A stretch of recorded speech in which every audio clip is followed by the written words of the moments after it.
All right, folks, good morning. Let's talk about kinship.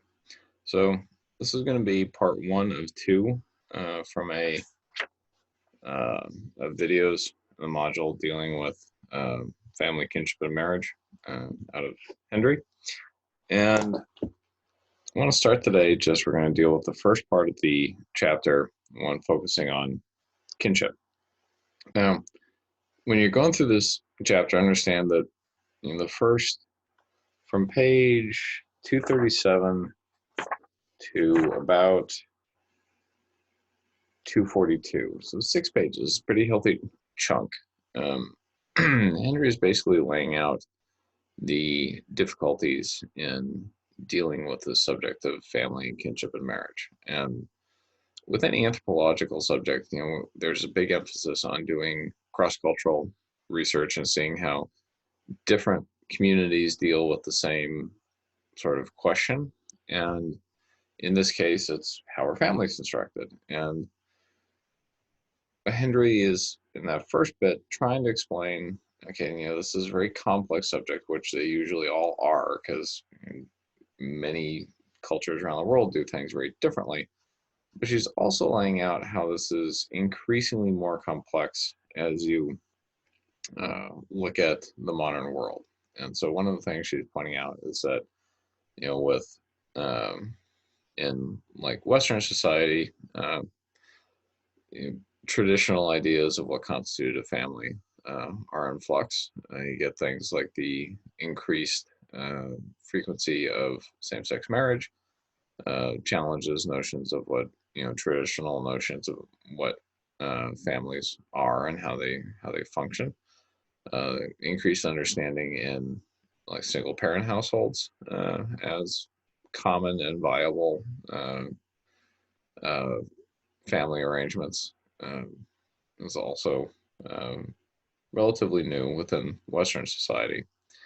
And she also spends a lot of time pointing out how, when you look at what defines someone as a mother or a father, this has actually been an area that gets a lot more complex, because as you get things like in vitro fertilization, where you can have a woman gestates a child that she has no biological link to, who's mother, who's father in this, and globally there's a growing market for surrogacy, where two people, generally this is from Europe or North America, people with money can send a fertilized egg to a woman in some other part of the world who, for money, can be impregnated with it and can gestate and deliver the child that she has no biological link to, and has, is in the eyes of the law, not technically its mother. And,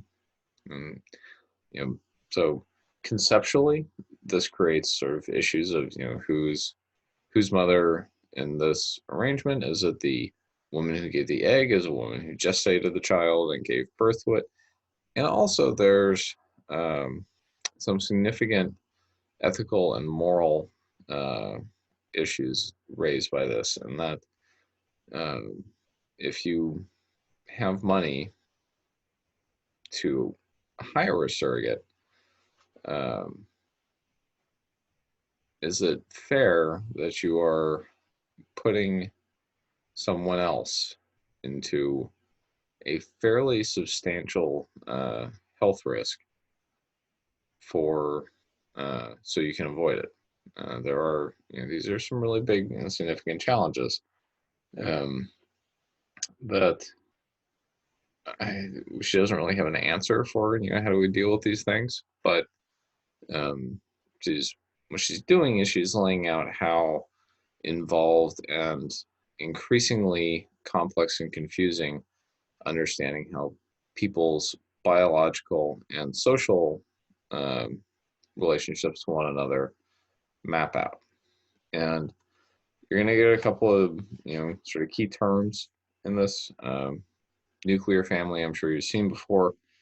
This is a basic sort of Western notion of what constitutes a family, which mother, father, and children, which a handy definition, but also um, it's a very sort of significant cultural uh, focus. This is sort of deemed to be the ideal of what constitutes a happy home. It's usually, they can throw white picket fences and a dog and a nice house, sort of in this ideal of, you um, you know, proper family life. Now, that's used as, it's often used as a bit of a um, club against people whose families don't look like that, be they single parent or the relationship between the parents is more complex. But that ideal of the nuclear family is very, very influential in Western society. Um, and she also are going to get terms like uh, genitor and pater, which are on page 239.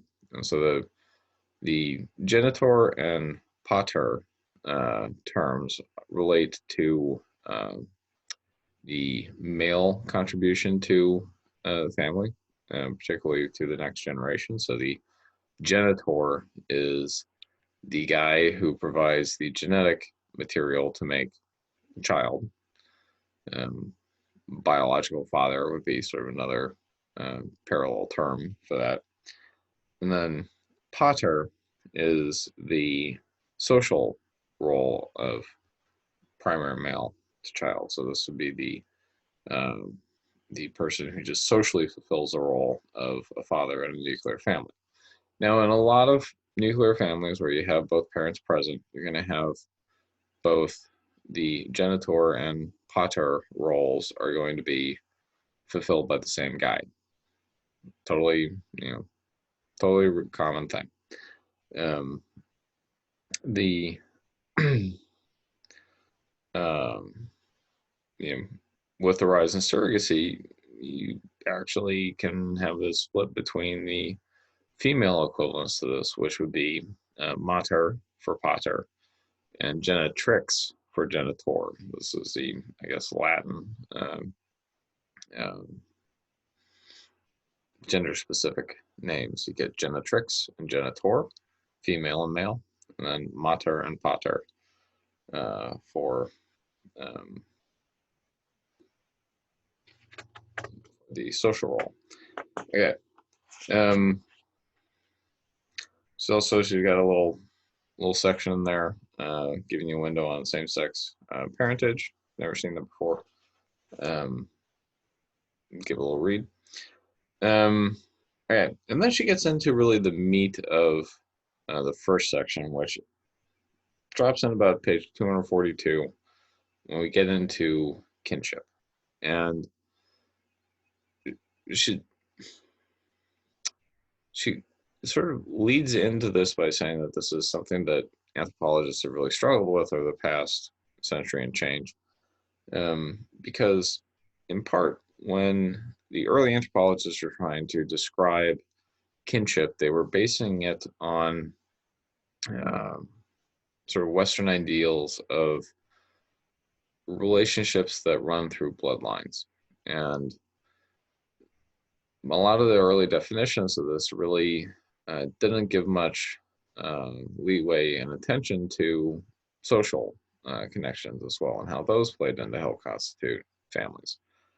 Um, but what she's arrived at for kinship as a term is basically um, sets of relationships that are considered primary within a society. And so this means basically that within your day-to-day life, the people whose first and strongest and most influential social links to you, to ego, as we would call it, how are those constructed? And so within a nuclear family for, say, a child, this is going to be the mother, father, and any siblings. It's those first, most powerful, most connected social relationships. And a lot of times those follow on to bloodlines as well, but it doesn't always. If you're in if you have an adopted child or sibling, there's not a bloodline there. There's not a genetic link, but there's still, as part of your family, that is your part of your primary social connection there. So these are the strongest, most powerful things. Now, um, these are, when anthropologists have studied this, and they still do this. This is something that's very sort of significant in understanding how people's day-to-day lives work, because a lot of your social interactions on a daily basis focus around your next of kin. Um, Anthropologists will go and map these out using very special diagrams, and so you'll see a couple of these throughout the chapter. But they look like this. This is your basic um, American kinship diagram, and so they start off rooted. You see this little square here. It's got ego written underneath, and that's simply a gender neutral. This is our reference point starting position, and so um, say, okay, from ego, you're going to have father and a mother. And so you have spousal or parental bond. That's what the equal symbols recognize. And then these don't describe any one human's family. This is not a reflection of anyone's reality. In fact, it'd be kind of weird if you had, for something, this elaborate of a kinship diagram, if you had exactly the right set of people to fill this out. What this is doing is giving a mechanism for anthropologists to talk about the way in which people in these familial links are, in these kinship systems, are described terminologically. And so, okay, so from ego, if you have people from the same, arising from the same spousal or parental bond, so, people genetically linked to you, or people in your, your primary social circle. So the triangles represent guys, males, circles are females. So um, ego has brothers, so the term is brother. And then circles, you have a sister. So your same generation, uh, part of this family as related to a father and mother, uh, male and female. People, this ego, same generation, maybe sister and brother. Now, the terms for their the people that they that gave rise to them are father and mother, and then when you go up a level, you get grandfather and grandmother. And note, in this example, there's no differentiation between uh, these two sides of the diagram. We'll come back to this a little more in a minute.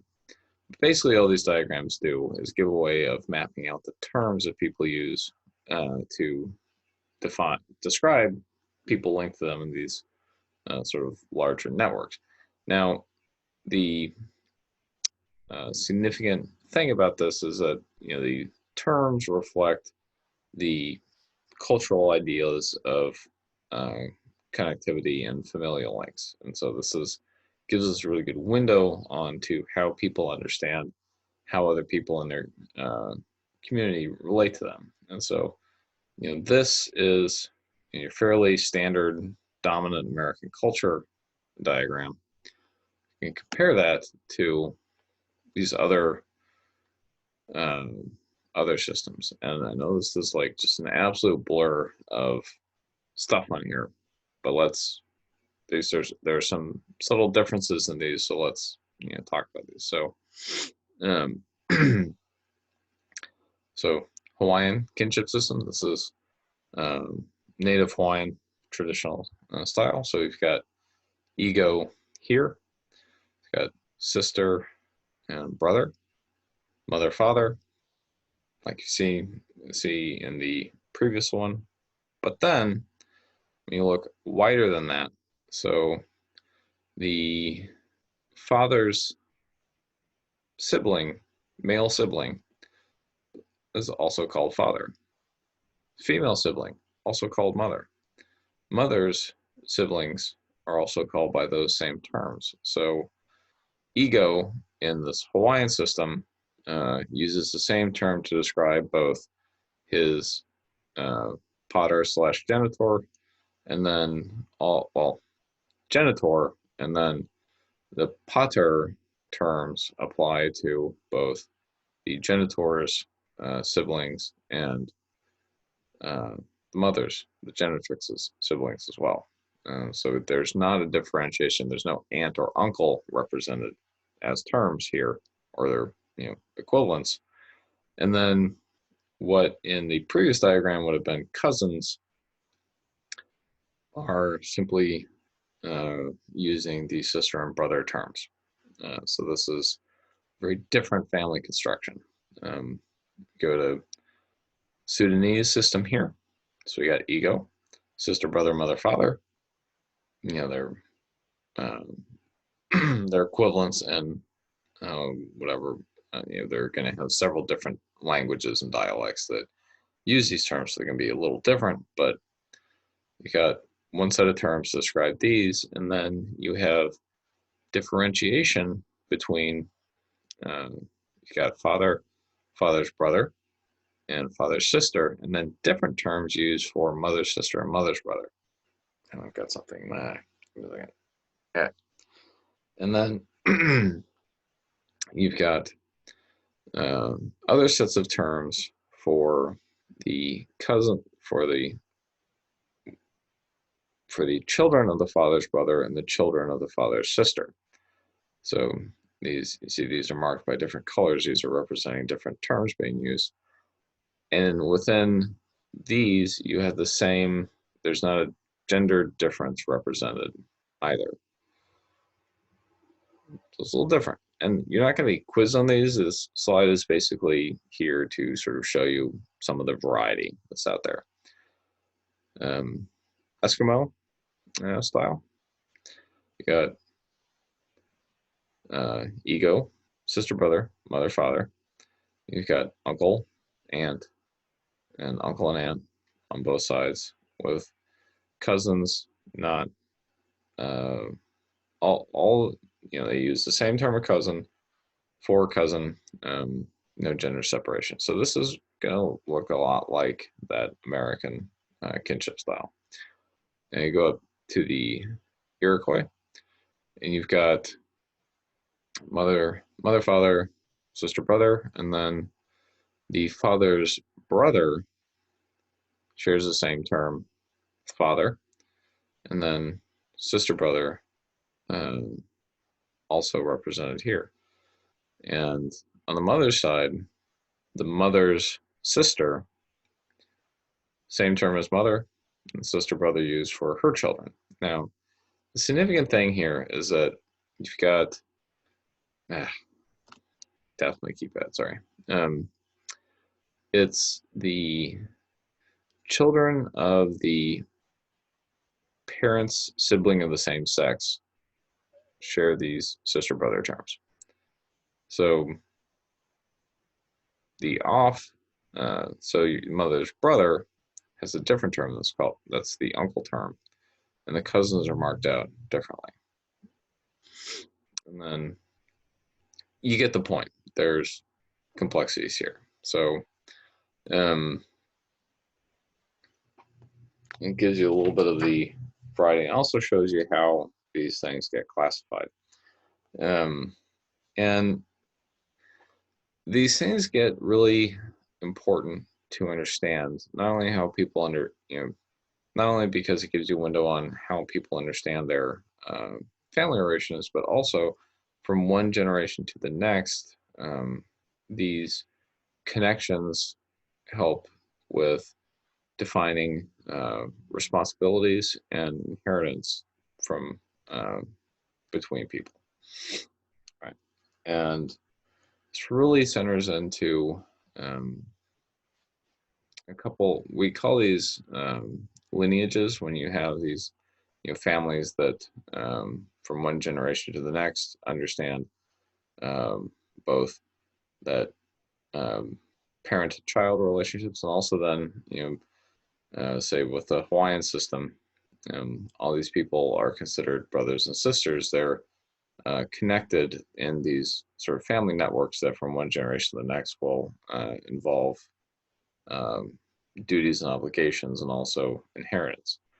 Now, there's a couple of sort of overarching systems that we need to sort of touch on. I think we mentioned these probably already in the semester, but um, you have two really dominant forms of what we call descent systems, and these are patrilineal and matrilineal. And what these are a little different from kinship systems in that there's with a kinship system, it's mapping out uh, terms for how people understand their relationships to one another.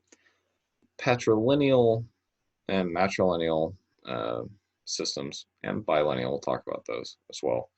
Um, they are less focused um, on the full set of terms for one generation than they are looking at how, over the course of time, lineages are constructed and maintained. And by lineage, we mean people who are considered to be part of the same family going down the years. So with patrilineal systems, that multi-generational sense of connection is drawn exclusively as patrilineal would suggest through the family line. And now the significant thing here is that there's um, people who aren't in that patriline are held to be outside of the family. And so we'll get into this will be really, really clear when we get into bilineal descent systems in a couple minutes. So um, within a patrilineal system, we have ego here, and the people who are considered part of the family are sister, so Z here, son and daughter, because they're ego's children. Father, note the mother is considered to be of a different family, which is not to say that socially she's not there on a day-to-day basis, that she's not caring for the child, all that. It's just that she's not part of this lineage structure. And you go up, so you got the grandfather here. Grandmother is similarly not part of the lineage. Father's brother is, because he's male, it's a patrilineal system. Father's sister is. Now, father's sister, her husband and children are not part of the lineage. Um, so this matters a lot when it comes to things like um, transmitting property from one generation to the next. Your people who are part of the lineage get to be part of the flow of goods, rights, responsibilities, all of these things down through those lineages. Now, and in this case, it's coming through the male side. Compare that then to female side. It's a matrilineal kinship society. So this is a much bigger chart, but still we've got ego here in the middle, and the items in red are the people who are considered part of the family. And so you've got ego here, brother and sister are. The mother is, the mother's sister is, her children are, but the father is not, and that you've got this whole set of biological connections represented here are not considered socially to be part of ego's family, but going up through the mother's line, they are. And so it's all the female connections are the ones that matter here. And in the US, um, we are, the dominant culture is mostly sort of reflective in a certain sense as a patrilineal society, but it's primarily bilineal. We'll get into that in a minute. But when you look at, traditionally, children take the name of the father. This is a reflection on the patrilineal history of America's dominant society. It's not, you don't inherit a name, you don't inherit that family identity from the mother traditionally. Now, that's not always the case, and not suggesting in any way, shape, or form that, if you're not doing this, this is, incorrect, or it's just rarer statistically.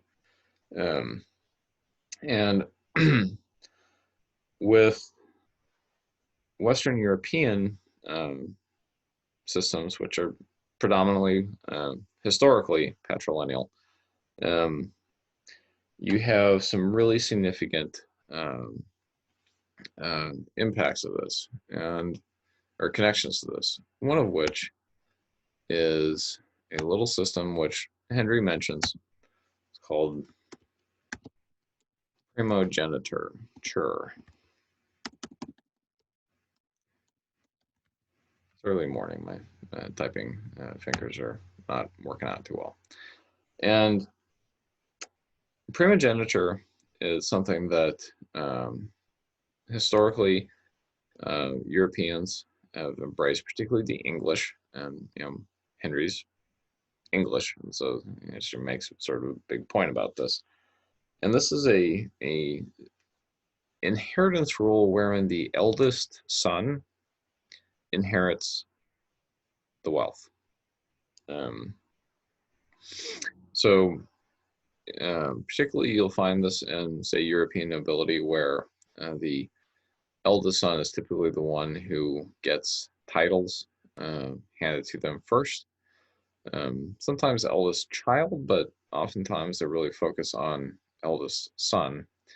And after that, if you're the second son, you don't get any, you're not guaranteed anything in the setup. And that's historically, there's been associations where, say, like in elite English families, you'd have, they'd have a landed estate, and if you had, 2 or 3 sons, the first son would be the one who would inherit the state, the titles, all the wealth, everything would come to them. Second son typically went in the clergy. Third son went to serve in the military, and then fourth and fifth, they'll deal with that if that happens. Which sounds like a pretty raw deal if you are the second or the third child, or any girl in this setup. But it's a very it's patrilineal society, so the girls would be expected to be married into other families. And by embracing primogeniture, one of the things it does is it helps maintain the wealth by not splitting it up. And so if the eldest son is one who inherits all of the estate, then you're not divvying the estate up amongst all the sons on the death of the parents, and thereby eroding the productive base for the family. So there's a certain logic to it. It's just clearly preferential for you to be the child that inherits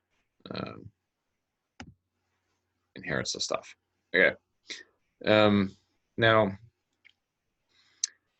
within American society today, while we've been historically primarily patrilineal society, and we have, the transmission of names down through the years, I think reflects that. Um, I think socially today, we're primarily a bilineal. Get that. Sorry. There we go. A bilineal society, and this is the same chart as earlier. And so we've got ego represented here, the brothers, sisters, fathers, mothers, grandfather, grandmother. And on both sides, you're going to have uncles and aunts, cousins. That the point of showing this is not to say, okay, we've got all these people represented, but that we recognize people on both sides of our parents' families as being part of our family. So, my mother's brothers are considered part of my family. They are. We don't sort of hold them to be a separate portion or not part of my lineage because they're related to me through my mother. Recognize that connection. The same on my father's side, and we socially hold my cousins on both sides of my family to be, cousins, to be part of, the extended family, not the nuclear, the extended family.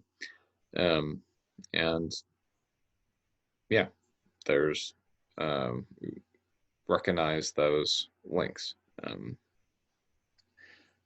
maybe we have little linguistic keys to saying, this is my cousin on my mother's side, cousin on my father's side, but they still recognize that these are two halves of that larger family network. So this is a bilineal kinship system, and that's, not not the standard worldwide.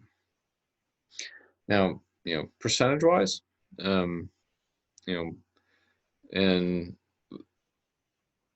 most communities, patrilineal systems are the dominant ones. Matrilineal are rarer.